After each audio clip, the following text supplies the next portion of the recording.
So, now we have another fantastic session on a different topic, which I love very much, which is consumer good, FMCG, with a keynote by Professor Pierre Chandon. Pierre is professor at INSEAD of Marketing, Creativity and Innovation, and is also the director of the Behavioural Lab INSEAD, Sorbonne. So, Pierre will talk about a wonderful topic. Pierre, I think... Yeah, we're going to have a presentation by Pierre, and after that we'll be joined by Richard Bordenave. Richard is the Chief Behavioural Officer at PRS IN VIVO, and he will be leading a discussion. And please keep your questions coming in the chat. I know I can see Hélène and Bertrand in the chat now collecting your questions, and Richard will ask those of Pierre. So, Pierre, over to you.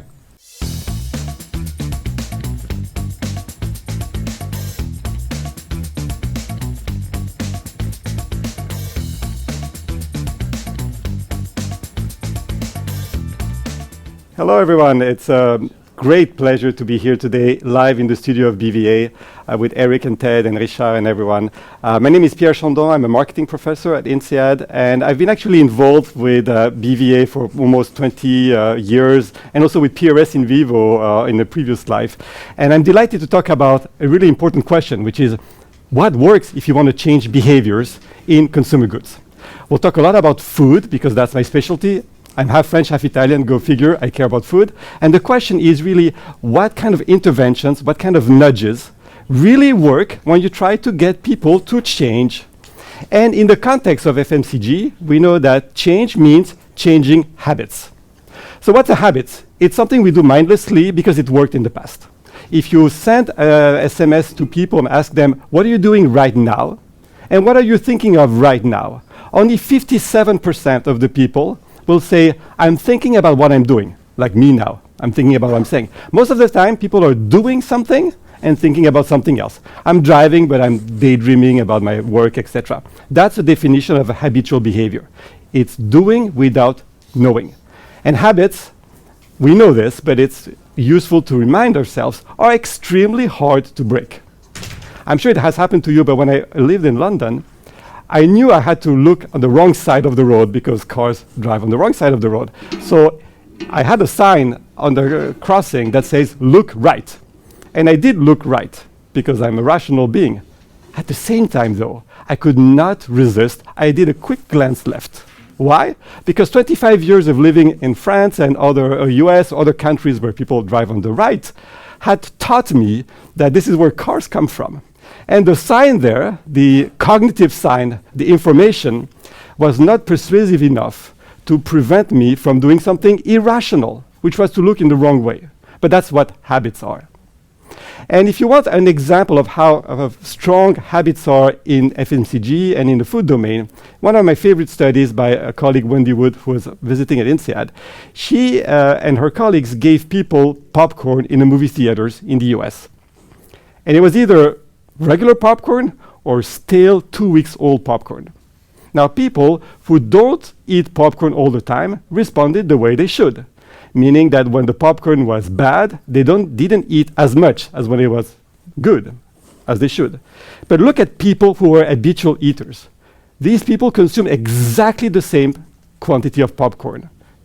And at the end they ask people, why did you eat that popcorn? Did it taste good? And they were like, no, it was disgusting. Yuck, the worst popcorn I ever had.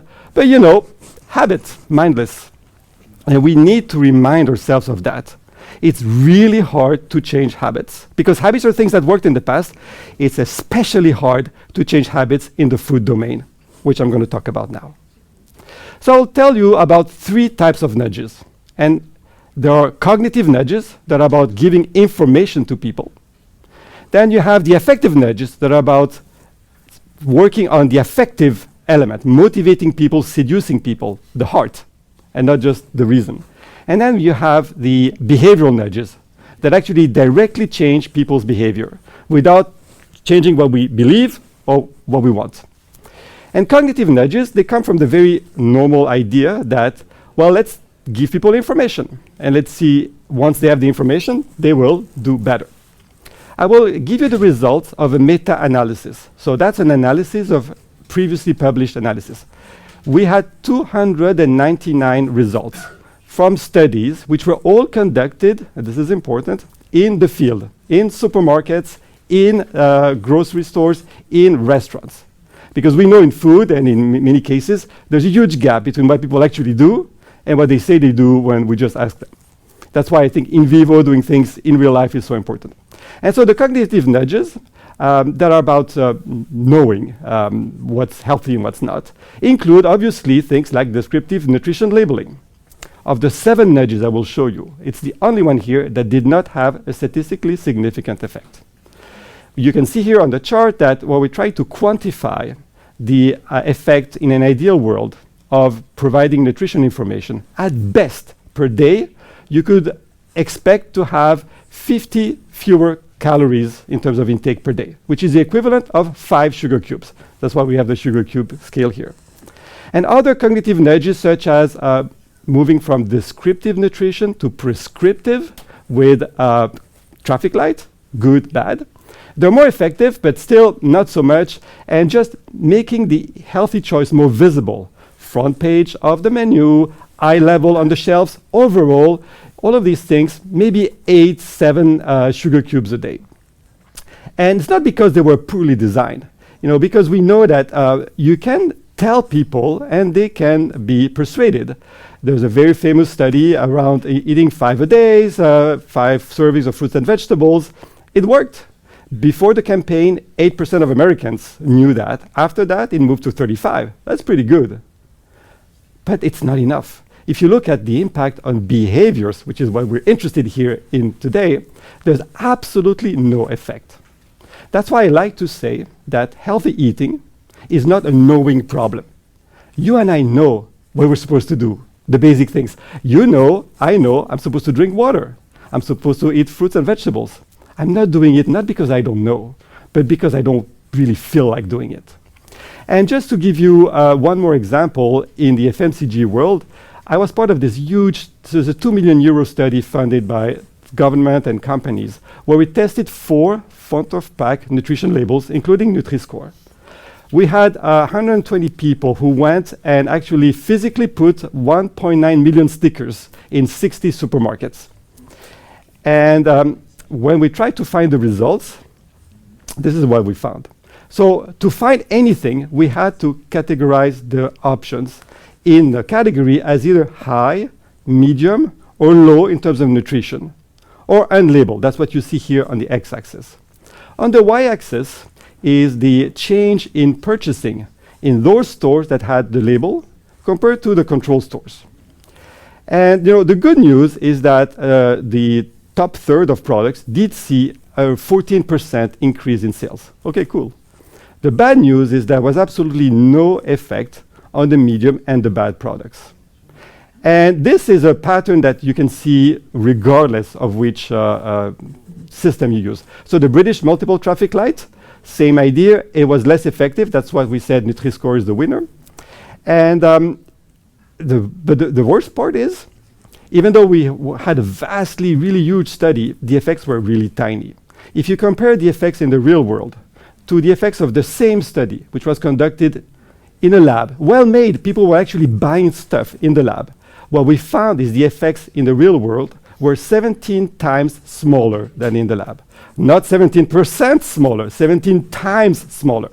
So it's just really hard to change habits through information. Just to make sure, I am in favor of Nutri-Score. I think because consumers want it, and consumers have a right to know, and you cannot be against transparency. And it's true, it makes some impact on people who care about nutrition. But to expect that it is really going to fundamentally change habits, unfortunately, is a bit too ambitious. So what do we have to do? We have to talk about what people care about. And the reason why people choose food is taste, taste, taste. And then price and convenience. Most of the people don't care so much about nutrition.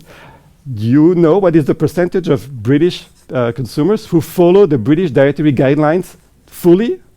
0.1%. So if we want to reach those people, the vast majority of people who care about taste and nutrition, we have to talk about what they care about, which is pleasure. And now I'm a big believer that pleasure, rather than being the enemy, can be the ally of healthier eating and healthier choices. Especially, and you can see here on the chart that overall, if you move from talking to reason, to the brain, to talking to the heart, by talking about pleasure, you find on average an effectiveness which is twice larger. You multiply by 2 the effectiveness. Here's my favorite example. It's not a study I did, I wish I had. It was a study done in multiple campuses in the United States. And they looked at the sales of greens and vegetables, things like that. And they had a control condition where they were described as green beans. And then they had a nutrition condition, a cognitive nudge condition, in which they talked about the nutrition benefits. They had things like nutritious green beans, rich in omega-3, etc.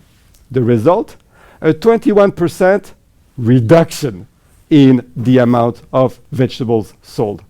Reduction. Because if you talk about health, many consumers, especially in this case, younger students, said, it's going to taste horrible, and I don't want this. So what did they try instead? They tried the good old tricks of selling healthy food like junk food on taste. And it's not rocket science, like we heard before. It's simple. Just describe the sensory dimensions, the results. Sizzling Sichuan green beans. Level 0 of marketing, a little bit of alliteration. You talk about what it's going to taste like. You say where it's from. Plus 14% in terms of sales compared to control. And this again is across 14 campuses, real people, real purchases. So the nice thing about talking to pleasure is you can get people to try the healthier food. Now, what about the unhealthy food? What do we do about this? Well, there again, pleasure helps. So this is a study that I run here at INSEAD with the collaboration of a culinary institute in Lyon. And we had people who came from an all-you-can-eat buffet. 15 euros. They didn't have a choice of what to eat, but how much. It was a very French meal where you had quenelle, hachis parmentier, and lemon tarts. That would be dumplings, shepherd's pie, and lemon tarts as a dessert. But they could eat as many as they wanted for the same price. That's important because we don't want people to think about value for money, etc. And we had 3 conditions. We had a basic menu. I'll show you. What's important to know is that we measured how much what they selected, what they ate. At the end, we asked them about the experience, and we also measured how fast they ate. We had hidden cameras in the ceiling, and a poor guy had to go and measure how long they took. And this is what happened. The control menu was a very basic menu. We said, shepherd's pie with tomato sauce and pesto. You can see here on the left. We had then the sensory menu. And actually, we asked the maître d'hôtel from Bocuse, the restaurant, to write a little poem about the dish. And especially in French, it sounds delicious. Bœuf subtilement relevé au piment d'Espelette. It was like, wow, amazing. The food itself was good, but nothing special. It was mostly frozen. For 15 euros, what do you expect? Okay, it was not Bocuse level kind of food. It was really food you would eat in a cafeteria every day. And as a comparison again, we had the cognitive nudge, the nutrition menu. The nutrition menu told you about calories and fat. It told you that every tiny lemon tart will be 86 calories and 24% fat. All right, 3 conditions, people eating for real, paying with their own money. So a really study that I'm proud of because usually I have to pay people for my studies. Here they were paying me for the food. And so in the control condition, what happened was, on average, people served themselves and ate 982 calories. And they thought, okay, it's worth 17 euros. Fine. In the sensory condition, people served themselves 16% less. They themselves, without ever mentioning nutrition, decided to have a more reasonable meal. And at the end of the meal, we asked them to tell us different satisfaction measures, but one of them was, how much was it worth to you, this entire meal? Remember, they paid 15. And they said it was worth 20 euros. So I'm going to pause here because what happened here, thanks to this, I call it sensory or Epicurean nudge. People ate less food and we're willing to pay more for it. How did this happen? Well, it happened because the cameras told us people started to slow down and savor. They left their phone, they looked at the food, they talked about it. And something happened which is really fundamental, which is we always forget, is that pleasure in food is not the sum of the pleasure you get from each bite, but is really determined by the last bite. So when you have a really big portion, let's take a chocolate mousse. The first bite, great. The second one, great, but not as good as the first one. When it's a really big portion, the last bite, honestly, doesn't taste that great. Maybe it makes you feel a bit queasy. And that last bite is what determines your memory of the dish, how you recall the experience. That's why this last bite will always regret it. Not because it's bad for your health, but because it's bad from a pure pleasure point of view. It diminishes the experience. And when we put this Epicurean menu, we reminded people to take into account savoring and pleasure. That's what they did. Now, maybe you're wondering what happened to the nutrition one. So you don't have in restaurants in France nutrition information ever. And here, that information was so front and central, it worked too much. People ate 30% less. 600 calories for a meal, it's not enough. I'm sure many of them stopped at McDonald's on the way home because they were hungry. But worst, they hated the experience. They said, I won't coming back, it was just barely worth the 15 euros. And that's the benchmark to keep in mind. So to summarize, the hedonic or affective nudges, they use pleasure, what matters to people, to push them into healthier and more sustainable behaviors.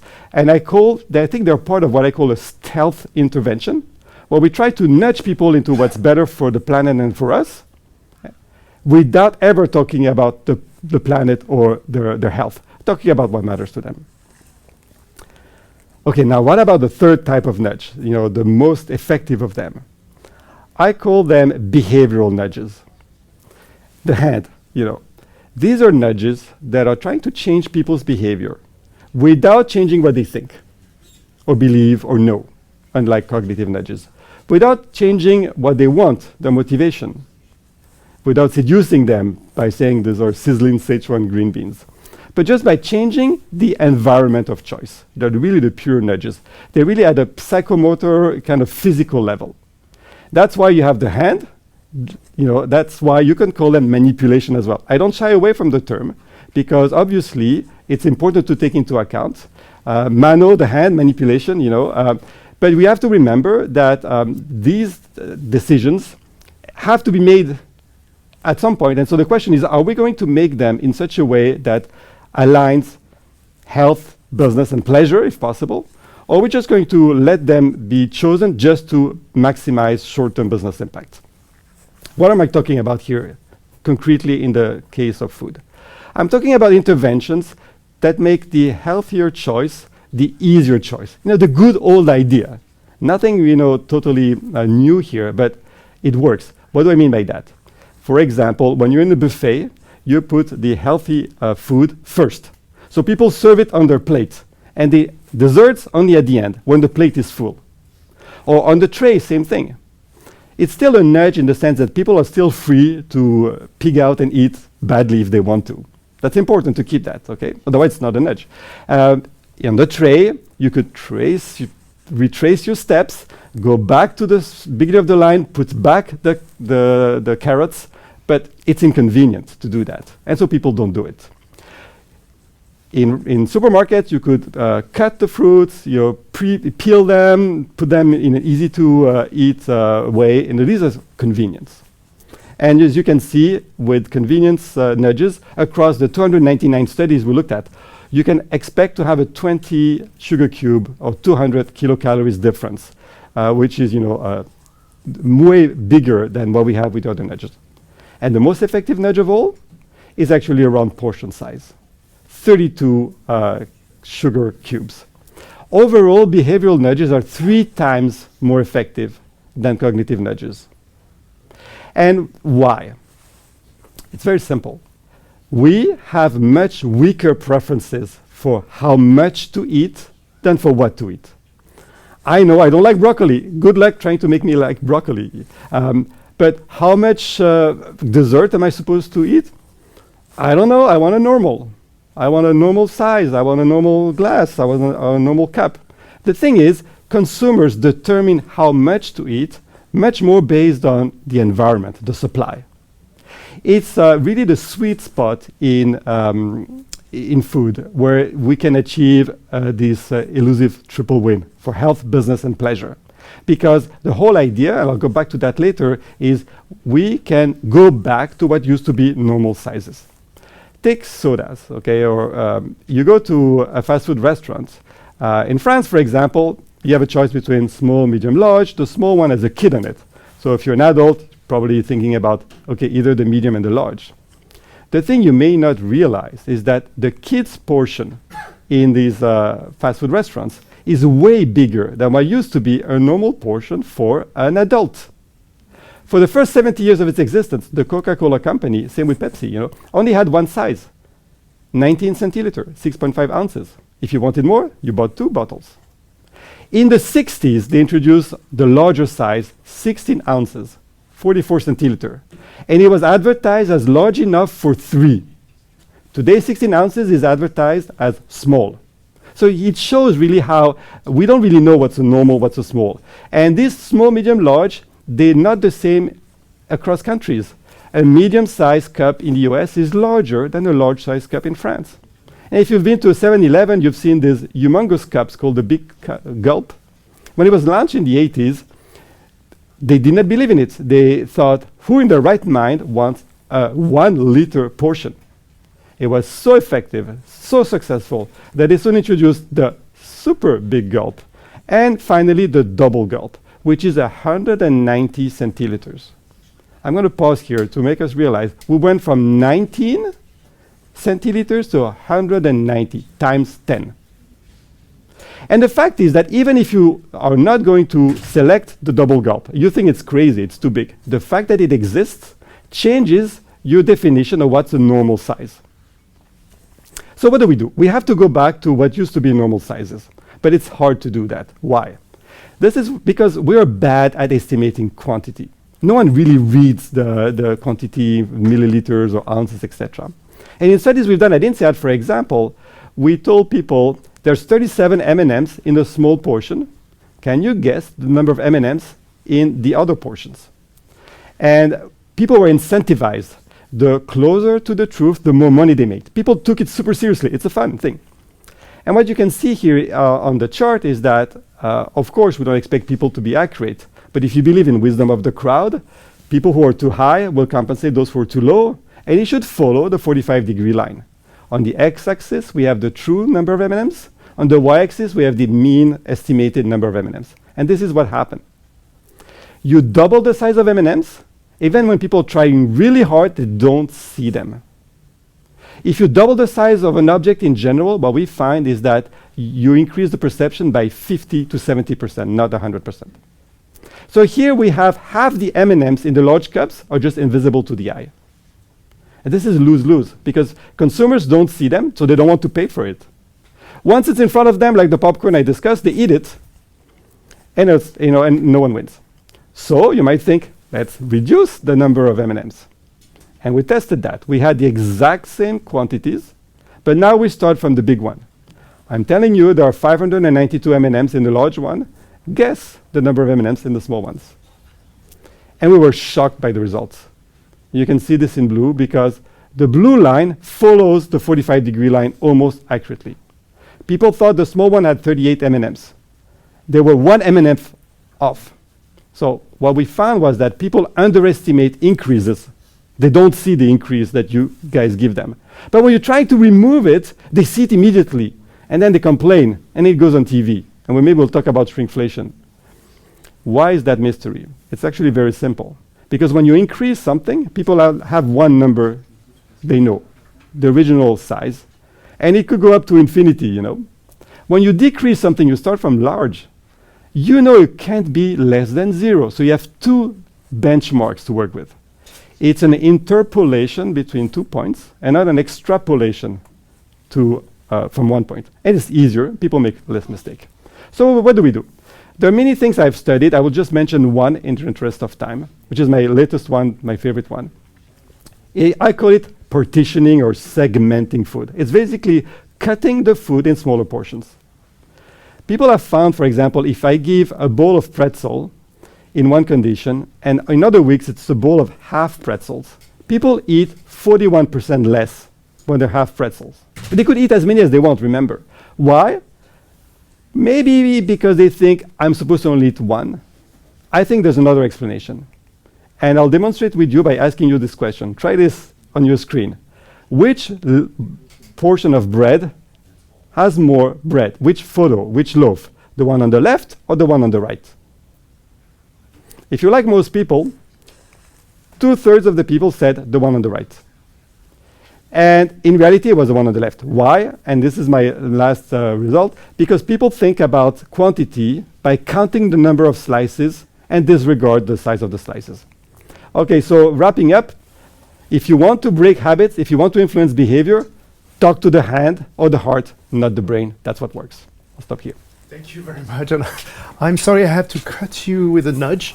Is the team in the room late? I don't know if you can smell, sorry for the audience, but there's a lot of popcorn around and we've been nudged to try to see whether we can move to the questions. But this is a perfect example because that's a French-sized nudge, you know. It's about the amount of popcorns you spill from a bucket of popcorn you get in the US. Well, you give me a perfect transition to one of the questions, which is, what is the influence of a culture on the impact of nudges? Because you talked about US where food is more like fuel, and some other regions like Europe, maybe it's a different perception. Food is very cultural specific, and these Epicurean nudges, they actually tend to work better in France, for example, than in the US. Everybody expects the food to taste better if I describe the sensory profile. But French will respond by saying, oh, if it tastes better, if it's more intense, then I don't need that much. Americans will respond by saying, if it tastes so great, let me have a bigger portion. Okay. So that's something important to take in mind, but it's still something that can be changed because these Epicurean menu, for example, and other interventions, they still work in the US, not as well. Perfect. So one other question for you, like you've mentioned the word shrinkflation or reducing the size and increasing the price per kilo maybe. So this is something that doesn't have a good reputation on the marketing side. What's your opinion on that? No, obviously consumers don't like it because it's a loss.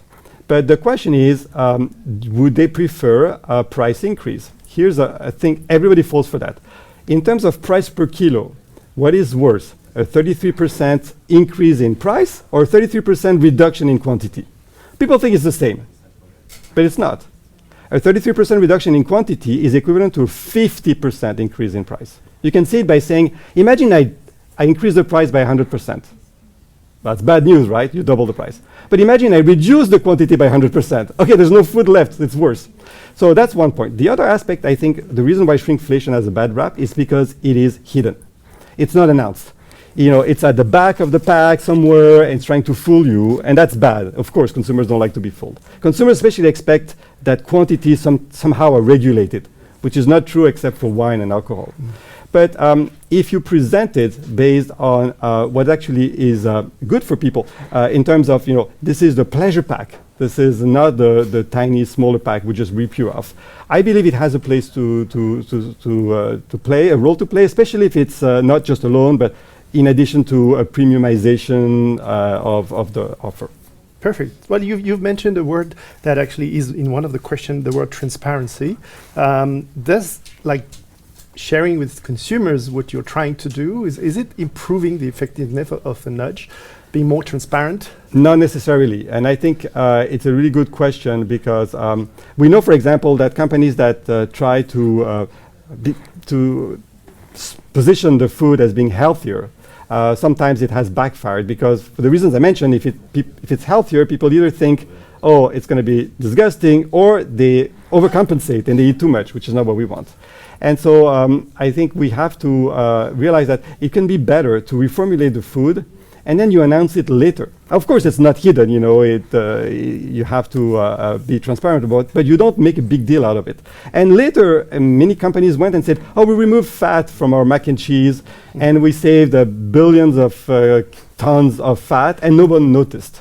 And that, I think, is the right way to go. Or if you are going to sell a product that's healthier, better for the environment, you don't have to sell it in that. A great example is what Burger King did when they introduced the Impossible Whopper with plant-based Impossible Patty. They didn't say good for you, good for the planet, because I don't know many people go to Burger King to eat more healthily or to save the planet. They said, try it and don't taste the difference. It's a game, it's a dare. And people loved it. It became actually a full menu item.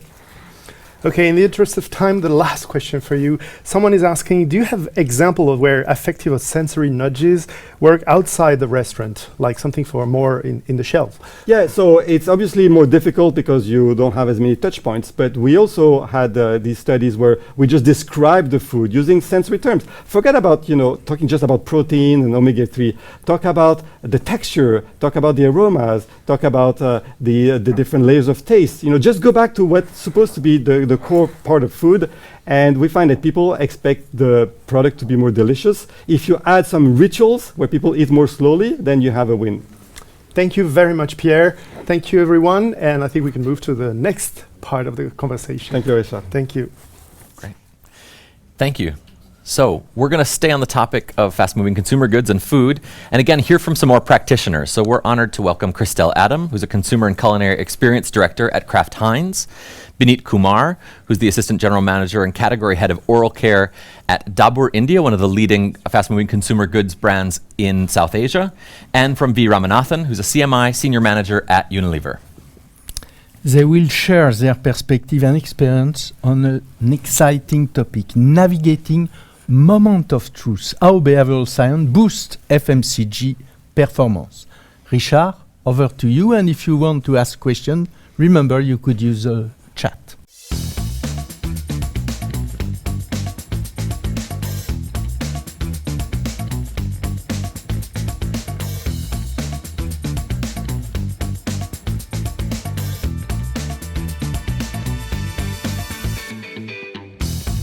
I'm super honored to have today three guest speakers from 3 different places in the world to talk about the 3 moments of truth. So we today have from Netherlands, we have Christel Adam, who is joining us. From India, we have Binit Kumar. And from Singapore, we have Ramanathan, who will discuss the 3 moments of truth.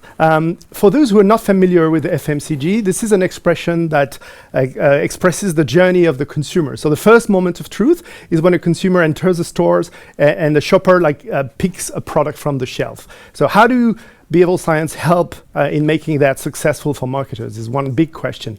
The second moment of truth is what happens at home when you want to delight the consumers so that they are loyal to your brand. And finally, we will discuss the last moments of truth, which is more about advertising. How do you build brands and activations that actually makes your consumer prefer your brands against competition? So for these 3 big questions, I will start directing the first one to Binit Kumar. He manages a big brand, a leading company in India called DABUR, and I would like you, and he's also a big fan of how brand grows. He's studied with many of the famous people he will talk about now, but I would like to direct the first question with Binit. You know how behavioral science and maybe marketing science can help marketers. Can you give us some examples on how that works for the shopper, for example? Sure. Thanks, Richard. So as per me, behavioral science and marketing science are very much related. They both work towards influencing human behavior. Now, from a shopper perspective, there are 2 shopper psychology principles that come into play, which help shopper navigate the shelf much faster. The first one is shopper have limited ability to focus, and shoppers deselect before selecting the brand. Now, these are the very, very 2 important laws with which shopper decide about going into the store. Let's do an exercise to see how this can come alive. Can I have the slide, please? Yes. They are coming to the screen. I have the magic wand, and the screen is appearing right now. We are live, so we have sometimes some little ticks. Yeah. Sure. So basically, this is a very fun exercise, which I would want all of you to try. And when you do this exercise, you will understand the way consumers decide. The consumers face that cognitive load and how that cognitive load get resolved if you are, thinking in terms of behavioral science and making it easy for the consumers. I'm sorry, there's an issue with the slides, so we'll probably move. No worries.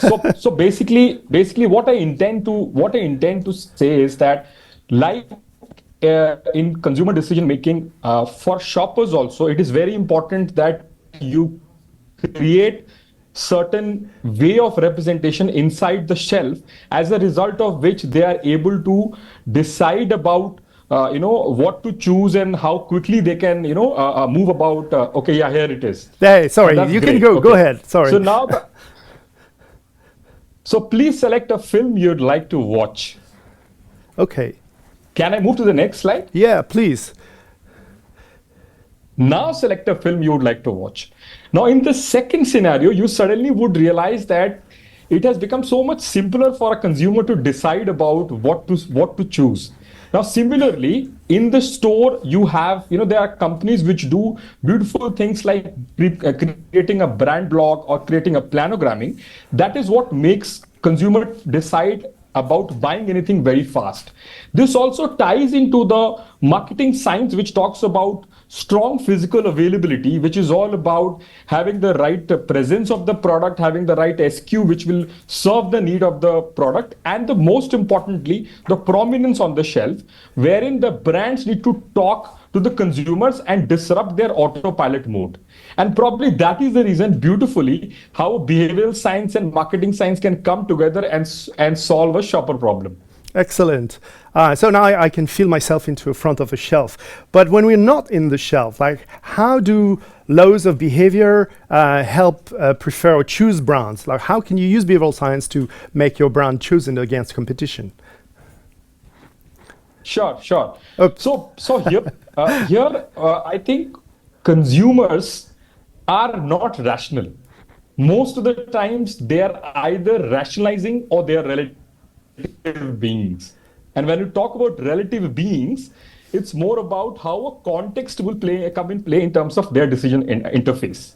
Now, one of the behavioral science principle which is consumers connect to what they know. And we would see that through an exercise which will come just to your screen. Yeah. This is it. Name the city. Now let's move to the next slide. Ta-da. Very, very. Now name the city. Move to the next slide. We'll do it one more. Name the city. Tough, huh? Tougher. Now name the city. Now, so basically what we have seen is that when we are presenting information in a way in which either we are doing it through anchoring or any other way, we are making it easy for consumers to pick and decide. Now, from a marketing point of view, let us take an occasion like a breakfast. So I have no time to make breakfast. I might go for a cup noodle or a Maggi. Yesterday I had a great party. Today in the morning I'm feeling very healthy. I might have a Kellogg and a muesli. I am on a trip for my lifetime. I would want to have a pancake with a maple syrup. Now one occasion, which is breakfast, there are various contexts that gets evoked, and depending upon these contexts, the brands get evoked simultaneously. As a result, any marketeer or any brand custodian, they need to understand which are these category entry points which invoke their brand and work towards creating those memory structures around these category entry points. And as a result of that, they are able to make the judgment of, picking up the products or the categories for themselves. And I picked the city I know the most. One of them actually has a lot of meaning for me. I've spent some time there. So thank you very much. I have another question just for you. We've talked about choosing product, choosing brands. What about new products? Like, does behavioral science help in winning with new products? Do you have any insights to share? Yeah. So we know, of course, from our experience that a large number of new products or new line extensions are not a success. There are a lot of challenges which new brands, face in terms of sustenance. Now, one of the examples which I would want to give you from a wonderful company called Colgate, which has a strong mental and physical availability. But the Colgate Sensitive, the line extension which they have launched, has not really, flying off the shelf. Now, why Colgate Sensitive could not do well? Now, it's a consulting problem. From a marketing and a behavioral science perspective, there is a solution. And to answer this question, let me call Professor Byron Sharp and Rory Sutherland. No, they're not coming. They're coming inside me. So I'm going to talk more about from both the lens of marketing science and behavioral science, that why it has not worked. So from Professor Byron's point of view, the first law which says that most of the triads for any line extensions are going to be the heavy consumers for a parent brand. And if the parent brand consumers are not really satisfied with the line extensions, that is where the trials will not get generated. In the case of Colgate Sensitive, that is what has happened. Now, what a Rory would say, of course, we know about this in behavioral science. This is nothing but familiarity bias. We warm up to things which is more familiar and things which is more closure. He would say, my friend Orlando Wood has given a wonderful term called, fluent innovation, which is about 80% familiar, 20% new. So that was one of the reasons why, it has not worked. The second reason, Professor Byron Sharp says that, there is a law called natural monopoly law. What basically it means that in any category, if there is a large buyer, it monopolizes the light and occasional buyers, which means that in the category of sensitivity, while Colgate Sensitive was trying to get its consumers, Sensodyne has, worked to make a massive share. So anyone who's coming into the category, the chances of them trying Sensodyne is much higher than going to any other brand. And that was another reason why it was struggling to, get consumers on the brand. What would Rory say? Of course, this is nothing but social proof. We all know it. We all have used it in our lives. That's how, things work. The third reason why, it could not have worked is because of the way brands and associations get formed into our memory. They form through an associative network theory, with which, let's say, Colgate as a brand has an associations around family, around minty fresh, around a good mouth feel and things like that. They do not have any association around individual toothpaste. It's around sensitivity. It's around pain relief. Now, any brand, any mother brand, when they are doing any advertisement, they are trying to refresh the memory structures which they currently have, which they have been doing it. If you want to create a separate association, you need to do a lot more to create that journey. Many a times it happens that mother brand, they do not have that kind of bandwidth in terms of moving the money to an NPD, and as a result of that, NPDs always struggle. And that is one of the reasons from a Byron Sharp point of view, it has struggled. How would Rory answer it? Brain is a pattern-seeking machine. If you give an information which is congruent, it will assimilate. If you give an information which is incongruent, it would reject. And probably that is the reason why it could not work. Thank you. That's fascinating to see how science insight can be converted into marketing principles. Quite applicable. Thank you very much. So we've covered plenty of areas. I would like to move to the home, to the second moment of truth, because today we have a specialist. We have with us Christel Adam. Can I have the slides? Yes, there we go, because Christel is Consumer and Culinary Experience Director of KRAFT HEINZ. So she's specialist of product, but more than that, you see there's the word experience and the word culinary. So Christel, I'd like to discuss with you in behavioral science, we hear a lot about consumers don't do what they say, or there is a say-do gap, let's say. And you, as an INSEAD person, you have moved from declarative to more behavioral approaches. Can you tell us why and explain what's the benefit for marketers? We don't hear you yet. Yes, sure. Yes, Can you now hear we me go. now? Yeah, perfect. Okay.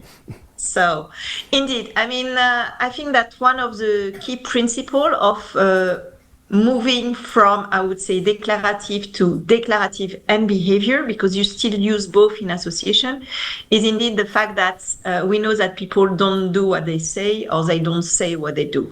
And I just would like to illustrate this with some examples. So maybe if we can go to the Absolutely. I just want to show you something. So we did some studies. I mean, we have a brand which is our beans in the UK with the blue tin, and we wanted to better understand the experience of our consumers, comparing different packaging, comparing different cans. And here I just want to show you first one video. If you click on the video. I'm launching it. It's coming. So just opening the beans, which is fairly easy. If you don't spray it everywhere on you. Well, 1 second. Reminds me something. I think what you can see here, which is super interesting, is that even before she finished opening the can, she said it's very easy, which is because this is the kind of memory she might have. But then you see that she has a splash on her, which is the opposite of being easy. Not because easy can have different meanings. Easy can be the strength to open, which is, I suppose, what she was describing. But then if you go deeper into what just happened here, you realize that the opening of the can should not just be easy, but should be convenient, that you don't spend time afterwards washing yourself because you had a big splash. So maybe let's go to the next video. Okay, so let's open. It's always very easy to open. That's it. So what is very interesting in this video is that we came up with some solutions observing consumers, where you see here that the lid stay on the can. And again, when the person was doing the things, she didn't mention it. She never mentioned. She just say again, it's easy. But again, easy can have different meanings. And what we can see here is that the fact that the lid stay on the can has different meaning. The first one is you don't have the splash as you had before, because the splash happened really when you finish open the can. But when we show this video to the lady and we really emphasize on the fact that she left the lid on the can, a lot of other advantage came out. You are not spoiling all the place around the can. It's also safer because you have the feeling that you will less hurt yourself with the top of the lid. So after that, what was very interesting is that we could be able to promote the premium aspect of our can, not just because it's easy to open, but thanks to all the other aspects that you can have with a can which will stay, with a lid which will stay on the can. So this is to show you that when you do those kind of studies, try to really understand the experience of the people, nothing is better than those videos, because they will give you much more insights than the other videos. Of course, a video show you what people does, and afterwards, what is really important is what we call the why. You need to go deeper into understanding why they did something that they didn't realize they did. So then you will interview them with those videos, and then you will start to dig into it. And what is very interesting is that with all those things, then it will give you some nudge, some insights, some specific actions you can take from a marketing point of view if you want to promote something where you feel you are superior, but also from a product point of view if you see that you have some opportunity for improvements. And this kind of approach has not only changed the way we run our studies, but it has also changed our way of thinking about the superiority of our products. We have moved in the company from being only, I would say, asking questions, doing focus groups, doing CLTs with blind tests, to really doing more in context studies. I think that Pierre Chandon just before really explaining very clearly the big difference in between doing something in an environment where the person is not making the action compared to doing something where the person is doing the action. And today, when we define superiority according to the full experience of the people from the chef to the bin, and also looking into what they do in the real context, understanding what is behind what they do. Fabulous. There's a fabulous insight because it's not either behavioral or declarative, it's both, and reflecting on each other, you create value. Now, how do you use that, for example, to improve the product or to create new products? How do you convert behavioral insight into something that marketing or R&D can use? Yeah, indeed. This is so rich. I mean, you cannot imagine how many insights you can get from just videos and interviews after videos. And what we would like to do even more within the company is having not only us as consumer and culinary experience experts looking at those videos and explaining them, but having really a culture of consumer focus within the company, having our people looking at those videos. Because if you go to the next slide, I just want to show you some examples of insights and actions you can take from the insights. So look at this video. Who has never been just doing this on the bottom of the glass jar? I mean, maybe it's something which is more for generation as us, because now we have moved to other packaging. So when this happened, the first action was nudging. And I think nudging is something that Pierre has described very well, which is nudging the gesture of the people, which shows that when you put the glass completely vertically, it doesn't work. It will just give you a big amount of ketchup in your plate. What you need to do is you need to have what we call the 31 degree, which is the way to use the glass so it comes out regularly in your plate. So what we did is to nudge people. There is a little 57 on the glass. And then we started to do some advertisement showing that if you tap on the 57, it will come up very slowly. This 57 mention on the glass was something which was already there. So we took the advantage of something which was already on the bottle to nudge the people. But then it was not enough. So what we did is that we did another campaign where we put the label of the Heinz ketchup in the shape that when you are at 31 degrees, the label is straight. And this was really great because not only it was working, but it was also helping marketing, making a lot of noise on the social media because everybody was saying, wow, it works. So it was a campaign that was just for a moment to start having people understand how to use the bottle. And then, of course, we stopped it because then the people were in the habit of using the bottle the right way. But we didn't stop there. When we were observing people taking the last drop out, we saw also that people was putting like the shampoo, like a lot of different products. They was putting the bottle top down. So what we did is that we started working on the development of a new packaging. And then we came up with this top-down bottle, which we were the first one putting on the market. And it was a huge success, but not at the beginning. At the beginning, we had to nudge people to go first from to plastic, and in addition to go from something which was straight to something which was bottom down. And then it was such a success that we saw that a lot of different products came up with this kind of packaging. But then another action you can have from the observation of people is new ideas of products. When we were observing people using our ketchup, we saw that a lot of people were mixing ketchup with mayo. So then we came with this mayo shop, which was a big success because then you had directly mayo and ketchup together and you had the taste you were always expecting to have in one product instead of having it in two products. So as you can see, those behavior can give you so much insights by nudging, by developing new packaging, by developing new product. And it really gives you a pipeline of new innovations moving forward in your key categories for marketing, in terms of communication, but also for R&D. Fabulous. These are exactly examples of you don't need to change the product. You can find the nudges around to make the change happen. That's a very inspiring session. Thank you very much, Christel. We're going to move into the next moments of truth now with Ramanathan. His job in UNILEVER is to inspire marketers with technology and behavior. So how can marketers use the knowledge of behavioral science also to improve efficiencies with advertising?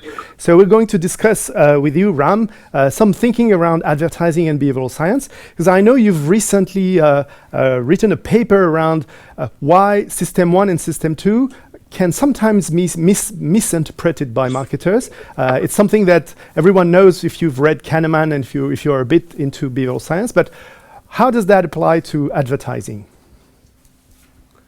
Yeah, thank you, Richard. So I think the whole narrative of behavioral science, I think, really kickstarted with the dual systems. And I think the most commonly aware narrative is about the dual systems, so System 1 and System 2. But I think within marketing and market research, there's been increasing, I guess, a misunderstanding on what they actually mean. You will hear things like System 1 is all about emotion, System 2 is more rational, 95% of decisions are made by System 1, 5% by System 2. People don't engage their System 2, etc., etc. Now, what that's happening, and I work in a space where I'm looking at understanding effectiveness of advertising and media channels. And I think we all will agree that we are now bombarded with increasing amount of content from brands. So obviously the media ecosystem is expanding exponentially. There is multiple digital channels, there's multiple touch points where you can meet consumers. But what's also happening is marketing is also pervaded by things like the crisis of creativity and the crisis of attention. So people are actively avoiding marketing communication as much as they can. So either you scroll away on a Facebook, Instagram, or on TikTok, or you skip away on YouTube. When a TV ad plays, people are second screening, so they're looking at their mobile phone. So they're doing everything possible to kind of actively avoid branded messaging. And I think that's happening because we are not engaging people's System 2. Because we all know that there is no System 1 without System 2. Without the learning, without the experience, there's really nothing about intuition and therefore helping people make the choices that they want to make. So Binit also mentioned this in terms of in the associative network theory of how memory is built. I'm looking with every piece of advertising to build an association for my brand with a certain category entry point. So I want to build an association that every time you feel thirsty, you should think about my brand. Every time you're looking to get clean clothes, you're thinking about this detergent, etc. But what do you do when people actively avoid advertising? That learning and that reinforcement of the brand with those benefits, those associative networks are not getting built. And that I think is a big challenge that is kind of prevalent in marketing today. And for that, I would say that when we want to do long-term brand building, which is all about building associations of your brand with category entry points, you have to be able to engage people's System 2 and bring active attention to bear. And that I think goes back to the point on the crisis of attention. So how do you get people to pay active attention to something is only when you can have an element of surprise, when you can be surprising, when there is an element of dissonance that suddenly makes me, take a pause as I'm scrolling through my Facebook feed. Facebook used to call this as a thumb stopping creative a few years back. So basically, as you're using a thumb to just scroll through your Facebook feed, do you even stop for a second to take a look at something because it caught your attention? And it will catch your attention when it is incongruent with what you expect, when it is a bit of dissonance, and therefore you're pausing to try and understand, what it's actually trying to tell you.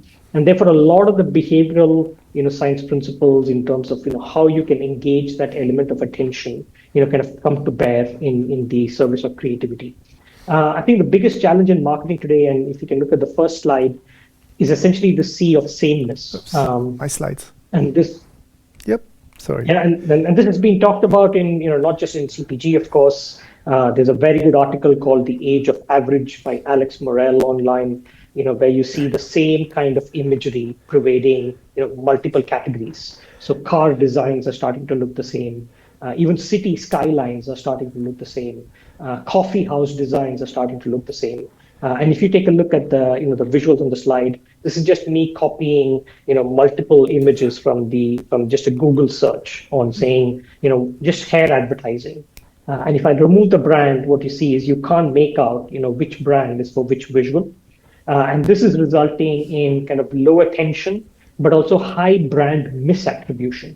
So I'm almost wasting media monies because if I could be spending money on my brand, people are thinking they're actually seeing advertising for another brand. And that goes back to also one of Binit's point that big brands will always kind of be top of mind, and therefore smaller brands will struggle if they're also playing the codes of sea of sameness. And what essentially is needed, and the next slide is marketing needs to start becoming more surprising. I actually struggle to find ads that really talk about hair benefits and so on, but just done in such a different way that you start to pause and would this be a piece of content that you would want to share with your friends? Would you be surprised by it? Would you like and share it? Would you really remember it? I think that's where the challenge of marketing kind of lies. And I think all of the crises that we talk about, crisis of creativity, lack of humor in advertising, short-term thinking, all of that, could be fixed if we start to really think about, how do we bring active attention to bear? How do we engage the system too, so that people develop the intuition and therefore the system one triggers in when they're actually making the purchase, when they're actually, in the store making the choice between different brands. Very provocative. I love it because I'm a former marketer, so I feel challenged. One thing that marketers are actually dealing with is activating short term, as you mentioned, but also building brand in the long term. So how can behavioral science help make this arbitration or play on both sides? Yeah, I mean, I think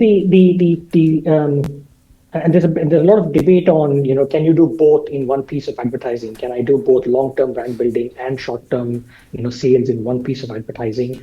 I think it all comes down to, every piece of advertising is intended to catch attention and tell people, what brand it was, what product is being advertised, and what message, right? What's the benefit? What's in it for them?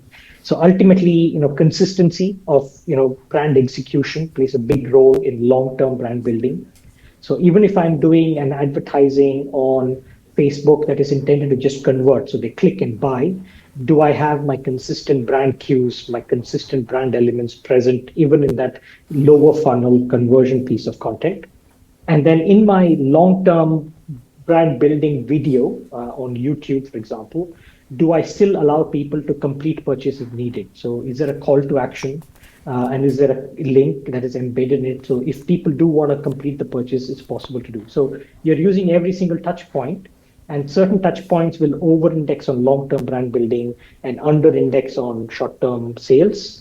And others will be the opposite. So they'll over-index on short-term sales and under-index on long-term brand building. But both have elements of each so that you are allowing that entirety of the funnel to play to your advantage.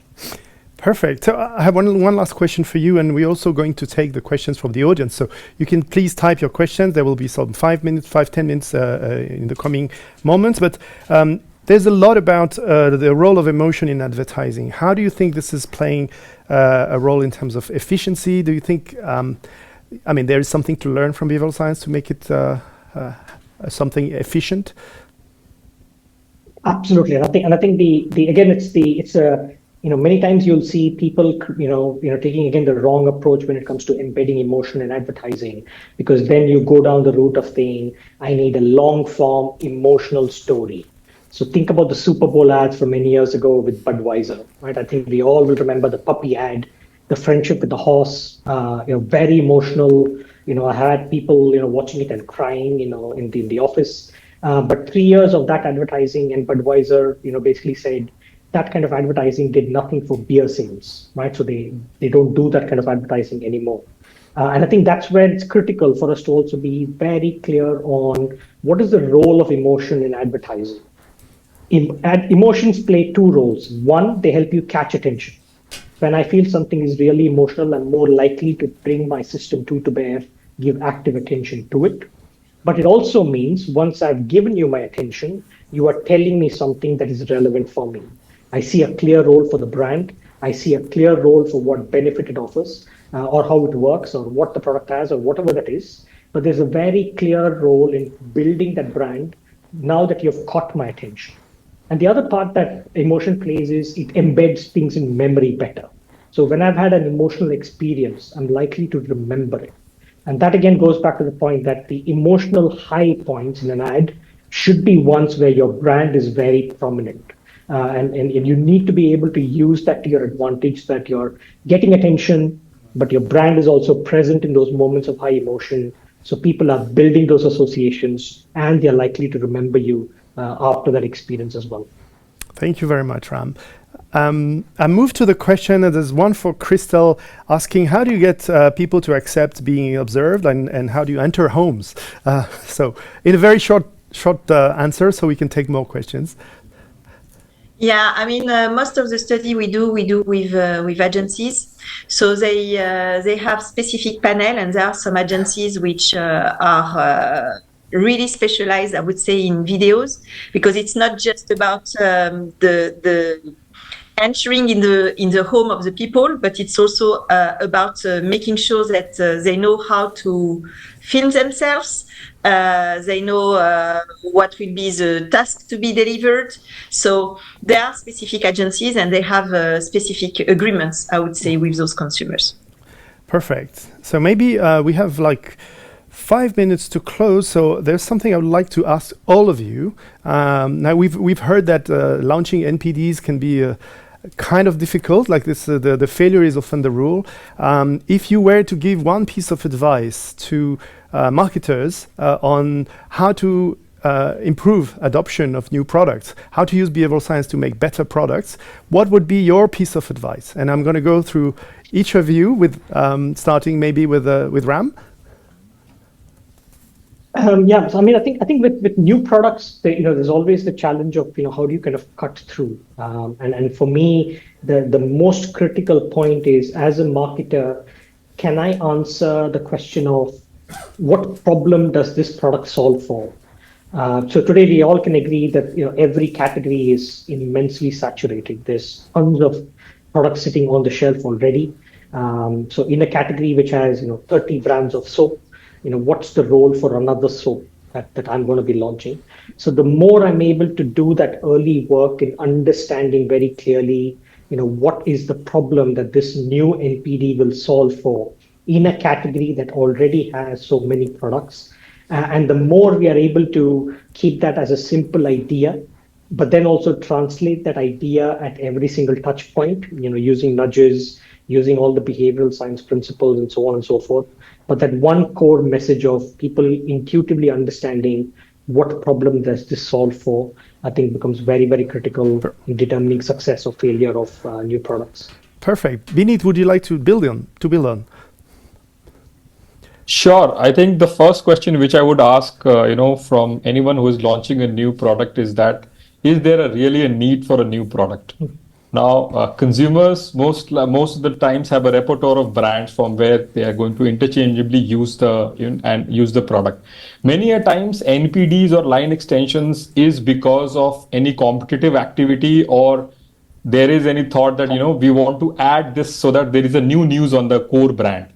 But there are times when you don't have the financial stability in terms of funding those NPDs. And as a result of that, the mother brand gets impacted. So unless and until there is a very, very specific need to exist in a new category or new line extension, I would urge marketeers to build the core brand, because that is where the profits and that is where the business is going to come from. Very interesting. Thank you very much. Christel, is there any additional thought you would like to add? Yeah, I would say for me there are two aspects. There is one which is on the experience point of view. We tend to nudge or to bring some information to the consumers at specific points of the experience. We tend to forget that you need to be able to give the same message and the same experience from the from the shelf to the bin, as we say. So the more you are able to convey the same kind of message via communication, via pack, via recipe, via gesture, all the long way around until you throw away your product is the most important for me. And then the second one is what I called habits. So as we saw also before with Pierre, habit is very, very important. If you don't change the habit of the people, or if you are not part of their habits, they will not use you. I give you an example. If I'm developing the most beautiful product to cook meat, if this product stays in my fridge in a place where it's not part of the gesture I am having when I'm preparing my food, then it will stay in the fridge because I will never see this product and I will never think about it. So really being able to give a product that will enter in the habit of the consumers and making sure that they see the product is something very important. Well, thank you very much. I'd like to warmly thank all our speakers. It's a quadruplex today with some glitches, but we managed to come through, and it was really passionating conversation. Thank you very much. And there will be some documents afterwards that will be shared with you if you want to move forward with some of the articles or some of the papers that our speakers have written. So keep posted and see you very soon.